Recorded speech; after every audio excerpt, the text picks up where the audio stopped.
Hi, I'm Daniel Mullen, and you're watching Purebred Reds, Adelaide United Fan TV. Standing here with Adrian after the 2-1 win against the Newcastle Jets. Kick on the pitch here, Adrian. Probably puts a smile back on our face after a very nervy second half. I'm going to ask the question, terrible performance against Wellington last week. Looked to be coasting 1 minute into that second half being 1-0 up, and then just defensive football, park the bus, and it took that inspired sub right towards the end there where Lockie Brook came on, where it really changed things, and we look to be gearing towards our attacking half again. What did you make of that entire second half? Yeah, it's kind of weird. The conditions are really tough, and they're really tired. I suppose they go in, take stock of things, and yeah, it was a bit of a slow start, and you thought it was going to continue all the way through the half. But look, they turned it around, and it was a little bit sketchy and a little bit shaky. And after last week, I think we just needed a win, So pretty happy about that, but not the greatest performance now, What do we have to do to try and get a message across to the FFA about these ridiculous decisions not to delay kickoffs when we're playing in 38 degrees? I mean, it's going to look bad on the TV today, going home and watching the replay. What more can the club do to sort of get the message across? It's just not good enough from the FFA to disallow us delaying the game, not only for fans' comfort but for the players' safety as well. Yeah, I'm kind of with you. Look, I think it's difficult to do a reschedule. The other teams booked his travel plans. We've got all of our kind of things sorted out as well. So probably difficult to change. They've got to change it earlier. It's got to be done a couple of days before, to give people a chance to change things around. But yeah, it's got to change. You don't get good football in 38 degrees. Adrian, was today the resurgence of our Hassan Toure? What a fantastic first half, obviously providing the assist for James Troisi. Are we seeing the resurgence of our Hassan after quite a few weeks? Look, I hope so. It was great. It was a great piece of long line play. I think sometimes he's still learning. His positioning's a little bit off sometimes, and against Wellington I thought probably his worst game he's had for us against Wellington, but I think he's still learning, and he has moments of really good play, but I think that he's going to get better as it goes on. If he stays with us, we'll get more out of him. But to be honest, I would start most games with Opseth, and I'd bring him on later as a bit more of a weapon, but that's not my decision obviously. But I like the way Opseth holds up the ball, and then Toure to come on and use his pace later on in the game. But yeah, we entered the bye round and then Mariners away. Are we getting the win out there? Should do. No, look, Central Coast, we've had some weird results there over the years, but they should turn it around. Sometimes I think we're a better team on the counter-attack than we are at home sometimes, so let's hope so. Adrian, fantastic support of the club. I hope you enjoyed the result today. Performance wasn't quite there, but we'll see you again sometime, hopefully on the next kick of the pitch. Thanks for speaking to us. Thanks, mate. Cheers. Standing here with Anthony Scarcella, proud Newcastle Jets fan, very knowledgeable A-League supporter in general as well. Very kind. Mate, you've made the trip down to the City of Churches, and you really, I'm going to be honest, you should have got away with something here today, at least a point. Yep. I think Robbed in the end outplayed us comfortably in the second half. I also thought that Ernie Merrick won the tactical battle today, sitting off in the first half, waiting for us to tire, and then clearly playing us that second half, and thoroughly undeserved to come away with nothing in the end. What'd you make of the entire performance overall? Oh mate, you've already said my very biased comments. No, I thought we were pretty unlucky. Even take the stats out for a sec, where we apparently had 30 odd shots or something. I just think Adelaide really didn't offer too much going forward. It just wasn't consistent enough either. Like, there were a few half chances, yeah, sure, but nothing really concrete. Like, nothing that really looked good aside from the 2 goals. So, but fair play, that's how you win games, right? So, playing Adelaide, I'm always nervous of that sort of thing, those half chances to get 10 into goals, but it's something that we, Newcastle, need to be a lot better with, and we're not. So, I don't know, fair play to Adelaide, but yeah, pretty disappointed we didn't come away with something. Some of those balls out wide from Newcastle in that second half, a lot of movement going forward as well, seem to be cutting through Adelaide's defence like butter. Is it a case of Ernie just waiting for Wes Houlihan to get fit and then everything's going to be resolved, or is there some serious polishing up that Ernie has to do, in your opinion? I think waiting for Wes is a pretty poor strategy, though, to be honest. I think we've done good enough with the players we've had. I mean, prior to this game, we were unbeaten in 3. We've beaten 2 teams that were, above Adelaide in the table, so we were doing pretty all right. But the fact that we never seem to have a plan B, and that's our big problem. So whenever we change what our plan A is, there's no backup to that. It's just still the same tactic, and you just stick with that for 90 minutes no matter what the score is. I think that's our biggest issue, to be honest. It doesn't matter what personnel we've got on the pitch. If Ernie picks how we're playing, that's how we're playing for 90. the personnel may change by making subs and whatnot, but they still don't change our tactics. We still have those cross-field balls. At the moment, it's that Gus Thurgate running through as a false 9, trying to spring the offside trap, which he didn't get a chance to do today, which Adelaide wised up to pretty quick. But yeah, I just feel like that's a big problem that we have. Big problem. Just no plan B. As much as you've seemingly improved over the course of the last month or so, still shipping a lot of goals this season. Seemed to switch off at the end there with James Troisi. My question becomes: does this defence is it in need of a regeneration? What do you think? Well, prior to this one, we'd had 2 clean sheets, which is the first time we'd had 2 consecutive clean sheets for a while. But yeah, earlier in the season, we're definitely shipping a lot of goals. I think today there was, today was 2 goals we probably shouldn't have conceded. So I'll cop that. But I don't necessarily think it's a regeneration as such. I think Lockie Jackson's done really well in the past few weeks. Nikolai Topper-Stanley is just ageless. I don't understand how he keeps doing it at 30 odd whatever.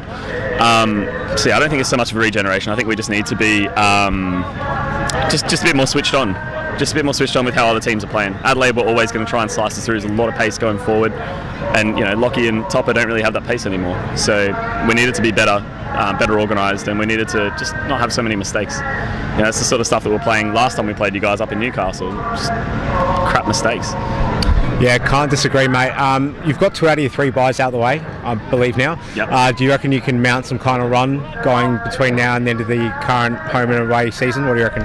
It'd be nice. Well, we've got a few tough games coming up. We've got City next week, who obviously lost the other day pretty embarrassingly too, so it's probably not good for us to cop them after that. So that'll be tough, but I think overall we're just going to keep trying, do what we're doing, play the same sort of football, which is, like I said before, a bit of an issue. But yeah, if we can mount a challenge, it'll be good. But I don't think our next buy is till like end of February, start of March. Cheers, bud. So hopefully we can get a bit of some consistency, but who knows, hey? We're so unpredictable. It's really hard to sit here and be like, this is what we need to do, this is what we're going to do, because it never happens. Never. Anthony Scarcella, a very big Newcastle fan, made the trip over, safe flight back, and I'm sure we'll cross paths again. You've got a bit to do here in Adelaide, so commiserations once more, mate, and hopefully the season improves you from this point. I hope so, and look, I don't mind Adelaide, so congrats on the win, but I'll see you on March 15th, same place. No worries, thanks mate, cheers. All right. Standing here with Daniel after the 2-1 win over Newcastle. Mate, what did you make of that game? Not the most exciting that we've had here, certainly not this season anyway. Your thoughts overall? I say we got away with it there, get our jail free card for sure. I thought we were going to lose again, to be honest, because Newcastle were just all over us second half. Started right first half, but I think we may push a little too hard at the start, and Newcastle just ended up conserving a bit of energy and started using it against us and put us under a lot of pressure. And if it wasn't for Port Izzo, we would have lost like 4-1 today for sure. Yeah, I was about to ask if we lacked someone like James Troisi, and we already know Riley McGree was out today. Yeah. Just looked in dire straits there in terms of the link-up play from midfield to the front 3. What do you think was the issue today? I mean, they should have got the message loud and clear this time last week that they needed to pull a finger out after what was a disastrous display here against Wellington. What do you think was the issue today? It's safe to say the weather, but that impacts both teams. So do you reckon we just struggled to get out of the blocks? Like, what was the problem? Well, first of all, Blackwood should not be starting centre mid ever again. I hate that idea. And because obviously with McGree, you can see the midfield was a lot more cohesive. Yeah. But obviously he's our top goal scorer as well. So I thought it'd be a chance for everyone else to step up. And 2 of them did, which was good, and it carried us to the 3 points. I just think maybe it's hard to explain really. It's really hard to put it in words. Let me ask you this. Maroney came off, didn't look like it was an issue with his physical status. Is that Gert-Jan Verbeek seizing on an opportunity to bring Jordan Elsey back into this team permanently now? What do you think? Perhaps, because since Maroney took his spot, he's actually been doing alright. So I think Verbeek's finally said, alright, well, I'll give you another go again, see how you go. I mean, he did okay from what I saw. Obviously after those substitutions happened, we actually started playing alright, and obviously we took the lead and took 3 points, so I'm not complaining really. Does it concern you that when things don't seem to be going our way, we suddenly become very sort of long ball and run kind of mentality. Like it seems like we just became very Miliousnich happy, and he certainly did not have his best game today either. Let's be clear about that. But that sort of Marco Kerr's tendency to just rely on hitting the ball out wide and having someone retrieve it as quickly as they can seems to be creeping into our game in drips and drabs here and there. Does it concern you? I mean, yeah, kind of, because obviously there were major defensive issues last season and even the season before that, and we obviously had to come back and pull the result over arses, if I'm allowed to say that. Yes. But okay, good. For clarity, you can say what you like. Yeah, okay. I don't know. We just look like shit Arsenal, really. Fair enough, Daniel. Thanks for speaking to us, mate. I swear, I actually thought Emery was in charge today, no joke. That's a statement 9 rounds in. Daniel, thanks so much for speaking to us, mate. Hopefully it's better when we're back here against the Wanderers on the 27th. Absolutely, man. I can't wait for it, actually. It'll be good. So, full time at Hindmarsh Stadium after a 2-1 win against Newcastle Jets. To be honest with you, we looked really lacklustre, especially in the second half. We started the first half, came absolutely flying out of the blocks on a 37-degree day, but all up, we managed to get one goal, hit the post, but Newcastle Jets were very dominant compared to the way we played. I heard a stat, not sure if this is confirmed or not, but they had 30 shots to 15 of ours. And that really tells the tale. I'm not sure about possession stats wise, but it really tells the tale about how not only was it a game of two halves, going back to the old saying, but we were very poor in the second half, and obviously we were quite lucky to get away with a goal, a little bit of individual brilliance, to quote Ned Zelic, from James Troisi. But all up, I can't really say that we deserved that win. Regardless, 3 points in the bag, and now back to the training ground. We have a bye this week, and it's the Mariners away next. Paul Izzo today was just outstanding. Really, really fantastic. He made some absolutely stunning saves. A couple of them that, even from watching, standing on the bottom row of Red Army and seeing it on the other end of the pitch, I thought, wow, that's special. That's something special. He has pulled out. He saved Adelaide United today. He is probably the reason why we've got 3 points, apart from Troisi scoring. Fantastic performance. I really hope that he continues this, because it was faultless. He maybe, if I'm nitpicking, he maybe misplaced like 1 or 2 crosses, or not crosses, like clearances, but really is a fantastic performance today.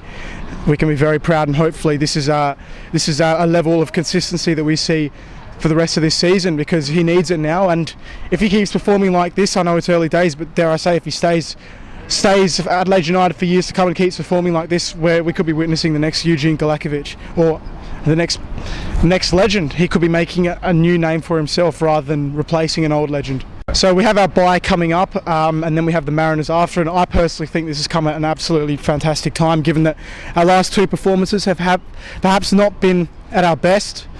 There are a lot of factors involved in that. We've had injury to Riley McGree, for example, today. Very poor weather. Got outplayed both games. I don't think anybody can really disagree. So this is a chance that we can have a week off, get the bodies rested. Opseth missed today with an adductor injury. McGree's missed today with a knee ligament sprain. Now this is the best chance for the boys to just rest, Verbeek maybe to just try and refresh our tactics a little bit, and hopefully get us firing on all cylinders again before the end of the season, before the end of the year.